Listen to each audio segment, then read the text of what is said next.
Parking બાબતે એટલી હદે મુદ્દો બની ગયો કે પોલીસે કાફલો ગોઠવવો પડ્યો। આ અંગે વધુ વાત કરી તો અમદાવાદમાં ગ્રામ્ય નાંદેજ બારદેડી ગામના ગઈકાલે રાત્રે બે જૂથો વચ્ચે સખ્ત મારામારીના ઘટના બની હતી। વિવેકાનંદ નગર પોલીસ સ્ટેશનની હેડ હેઠળ આવતા વિસ્તારમાં ફાટક પાસે રસ્તા પર ખોટી રીતે પાર્ક કરેલી કાર હટાવવા બાબતે ચર્ચા દરમિયાન વિવાદ ઊભો થયો હતો। આ વિવાદે ટૂંક સમયમાં ઉગ્ર સ્વરૂપ ધારણ કર્યું।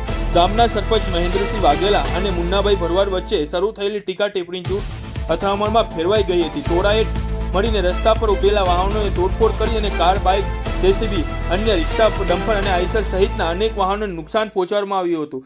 ઘટનાની જાણ થતાં વિવેકાનંદ પોલીસ ઘટના સ્થળે પહોંચી અને મોટી ઘટના બની ન જાય તે માટે આસપાસના પોલીસ સ્ટેશનોમાંથી વધુ ફોર્સ બોલાવવામાં આવી હતી। પોલીસ દ્વારા સચોટ કામગીરી કરાઈ અને બંને જૂથોને વિખેરવા માટે કડક પગલાં લેવામાં આવ્યા હતા। પોલીસ પ્રાઇવેટિંગ ગુનો દાખલ કરી 27 શખ્સો સામે નામજોગ ફરિયાદ નોંધી છે।